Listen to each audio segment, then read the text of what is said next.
Hi everybody, my name is Greg Ellis and welcome to Redskin Review. And I'm Dan Albers. Tonight's show is being taped on Monday, October 10th, and in tonight's show we'll look at the big win versus Harrison on the road, and we'll look ahead to the game against Amelia on the road again as well. With us tonight is our coach Vince Suriano and defensive line coach Matt Stanyard. Guys, welcome to the show. Thank you. And again, the Redskins win this week 35-14 on the road against Harrison to go to 3-4 on the year. And Coach, after a big win last week against Winton Woods, was it hard to get the kids up for this game? It wasn't hard to get them up, but I was really worried because they had come through 4 really hard weeks where they were very tough physical football games. And now we had to go on the road, an hour bus trip to Harrison. And, you know, at some point in time, your players in the season will hit a wall.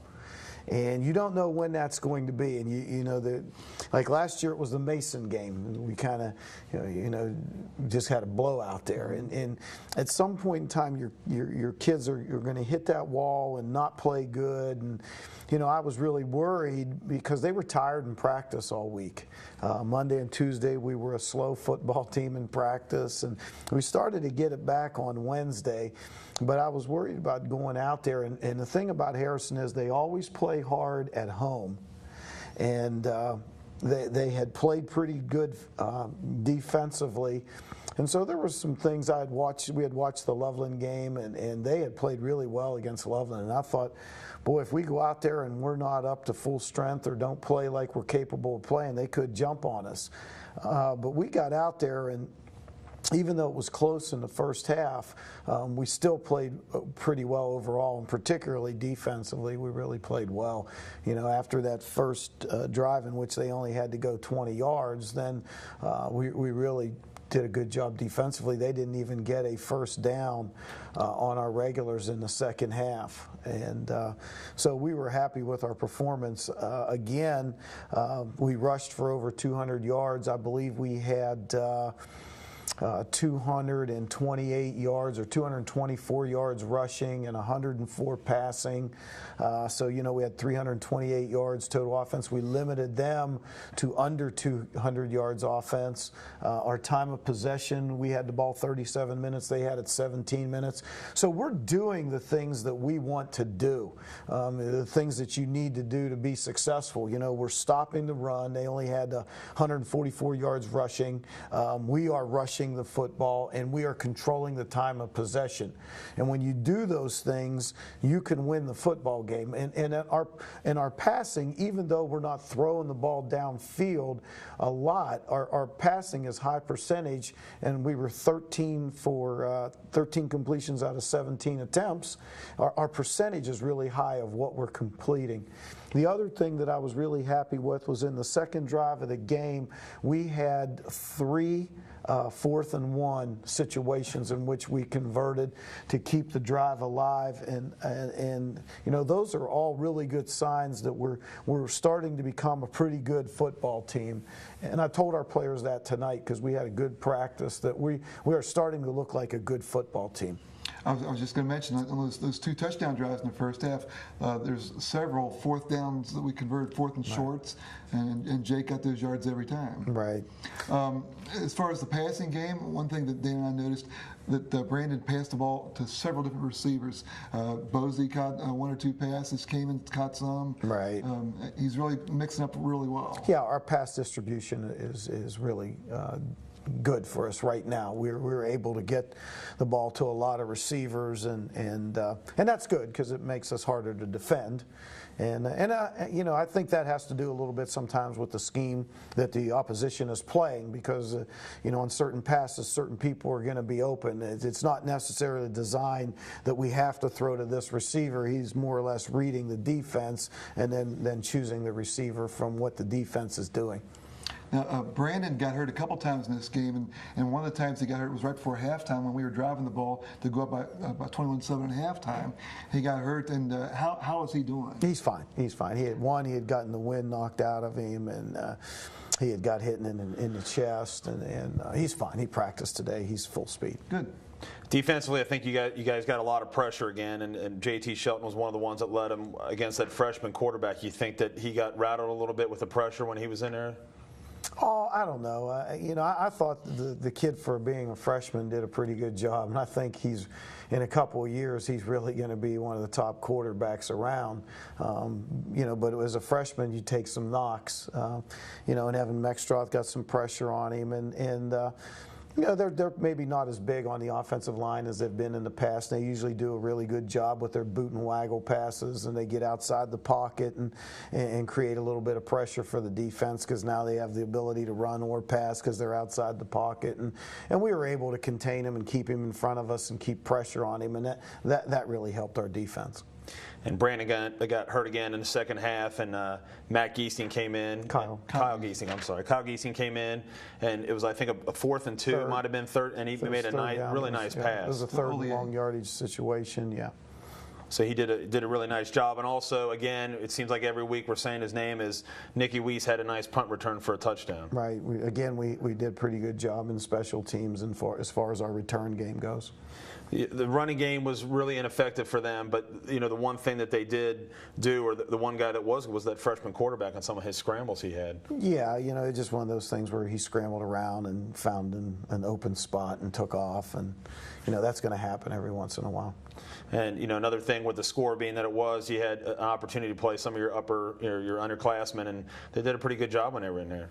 Yeah, the big thing was we got to play all our seniors, and that's the first thing we do whenever we feel that we've got the game under control, is we want to make sure we get all our seniors in, and we were able to do that, and then we'll worry about getting the young guys in. But we always know that the young guys are going to play the next day in a JV game, but for the seniors there is no JV game, so any senior that's a backup, we want to make sure we get them in the game and get as much playing time for them as we can. Seemed like you had your penalties and your turnovers were reduced this week. You didn't have nothing major. Were you pretty happy with the outcome on that? Yeah, pretty much so. The one thing that we've got to do a better job is, after we get a turnover, we've got to score after a turnover. And there were 2 situations in which we got the ball in their territory and didn't score off turnover. And that was one of the things on the list of improvements for this week, because we got to be able to score after a turnover.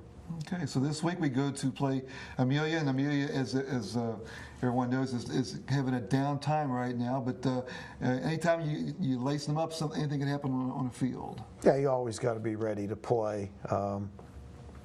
We go over to Amelia, and they'll play us tough, and they've been pretty much in a lot of ball games. There have only been a couple games that they were out of early. One being the Winton Woods game, where Winton Woods' speed just really hurt them, and Winton Woods got up on them early. But most of the games they've really fought hard, and it's been pretty close.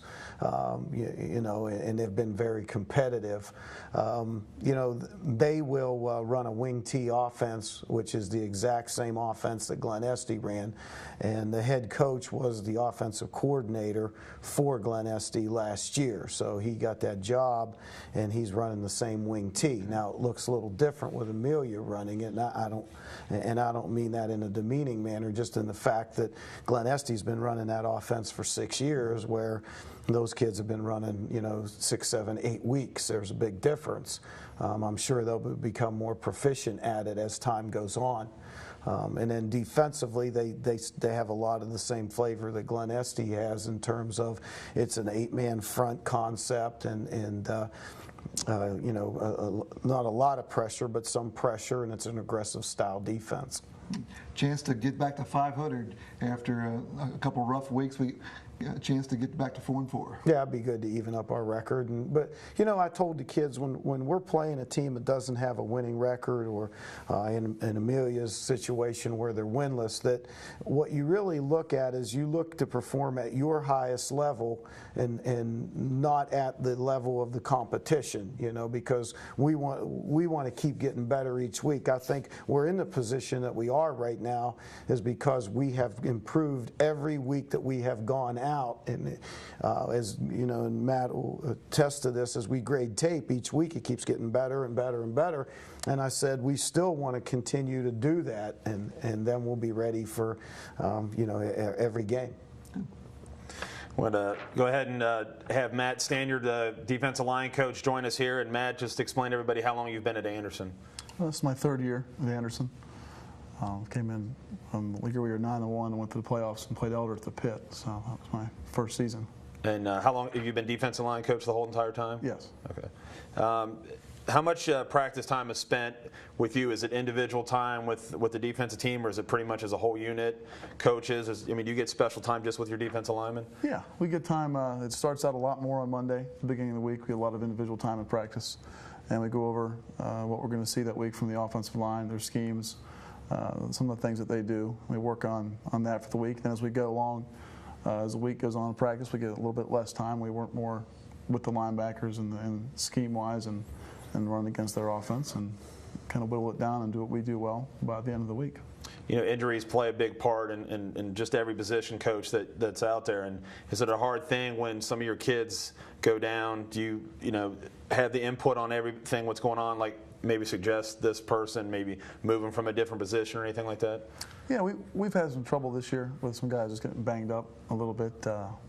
Not any of our starters, but some of the kids that play a lot in the games. We've got some injuries here and there, and we get together as a staff and try and figure out if we need to have someone get a little more time, maybe bring somebody over from offense a little bit, or someone that can help us out on defense. So we try and figure out how to get the best kids in the best spots and help us out. Do you think they've improved from last year to this year, defensive-wise? Yeah, I do. We changed our scheme this year, and the guys I have were juniors last year, and they played quite a bit. And this year they're seniors. They've really come on, and they've been a great group to coach. And the kids work really hard, and they believe in the system, and they enjoy it. And they've all been very productive this year. And I think when they look back on it, they'll think they've had a pretty good senior season. One of the questions we always ask is the coaches, what's their greatest moment coaching-wise at Anderson?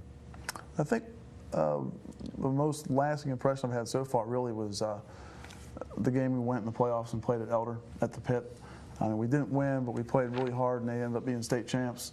And just that experience, we had a lot of fans at the game, really filled the whole visitors side, and the kids just played their hearts out. And it's one of those great experiences to get to play in that atmosphere. And that and the Winton Woods game a couple weeks ago was a great game. It was. That goes in there already. Well, I asked both you guys this. Were you guys surprised at the Glen Estee Mason outcome? Yes and no. I mean, anybody can beat anybody, and Mason's has a good football team, and I think the field had a little bit to do with it. When you run that wing tee and it's misdirection and you get a heavy field, there's a lot of pulling and trapping, and I think that is to Glen Estee's disadvantage. But Mason has a good team also, so like I've always said, you take 3 or 4 teams in this league and anybody can beat anybody on any given Friday, which you look at our situation with Winton Woods, you got a 4-1 team playing a 1-4 team, and we end up winning 42-28. It just kids are funny. You just never know how things are going to pan out all the time.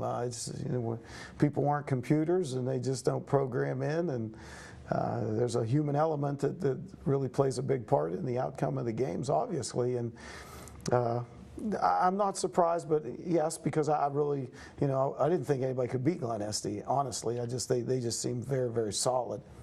The shame about the whole thing is we were listening to the radio on the way home, 1360, and they were doing the high school report, and they were talking about Glen Estee playing Winton Woods, and possibly if they lose that game, they're saying they might not even make the playoffs. Right. They've had a great year. And that's the same way with anybody. You look at our 2003 team, and we lose up at Mason on a field goal with a 50-mile-an-hour-per-hour wind that put that thing through the goalpost, and we lose, and that changed the whole complexity of who we played in the playoffs. So we had to end up playing the number 1 team, and if that doesn't happen, we're 10-0. It's a different situation. We might have gone deeper into the playoffs. So, that stuff happens. This week, was it Glen Estee plays Winton Woods this week? Yep. I think. I believe so.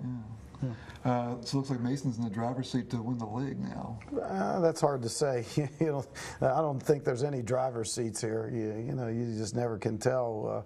Obviously they're in the lead right now, but we still got 3 more weeks left. Oh, and I believe they still have to play Winton Woods as well, too. I think so. I thought they were through all the big ones.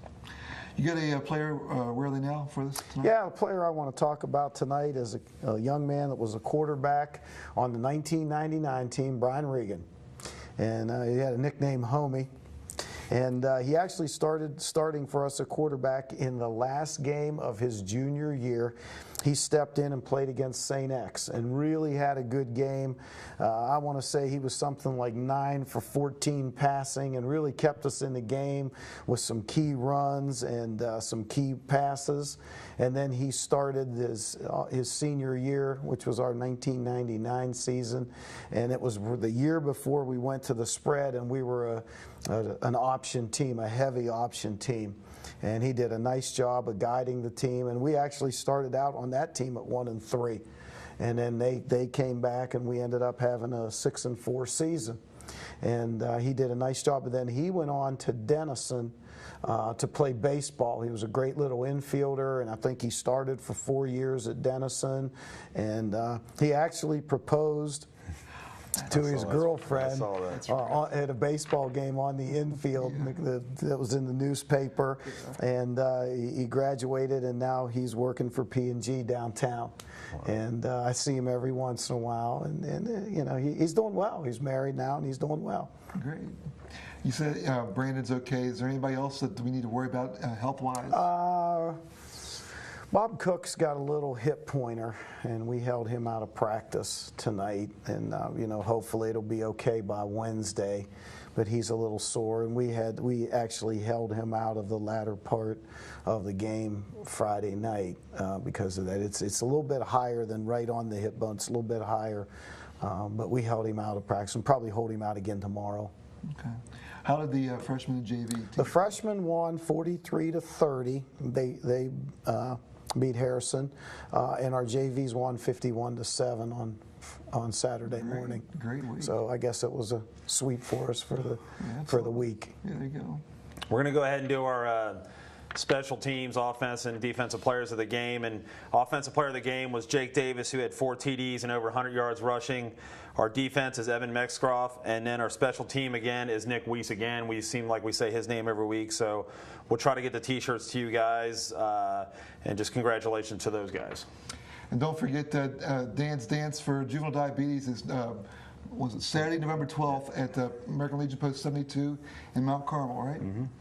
So if you want to really have a good time and support a good cause, that's November 12th. And if they need information, they can call you, right, Dan? Yep. You got my number in the book. They can give me a call. It's all the money goes in my son's name to Juvenile Diabetes Research Foundation. We, got my brothers, my sisters. Everybody helps out, so it's a really good time, and I really appreciate if anybody could help out. Good. So also we want to thank some of our sponsors. We want Anderson Football Moms, Eastgate Pools, Adams Heating and Cooling, Star Realtors, and I think that's it. I think that's it. So we want to thank all the sponsors for helping us out again this year, and forgot John with Midwest EXP. Right. So we want to thank everybody and all their help and their supports, especially Anderson Football Moms. Just done a great job. They make our set look really, really great, make us look a little bit better. So we really appreciate that. Coach Stainard, thanks for joining us tonight. I appreciate it. Thank you. And guys, good luck against Friday night. Thank you. So anything else, Dan? That's about it. Okay, for Dan Edwards, I'm Greg Ellis. Thanks for joining us here on Redskin Review.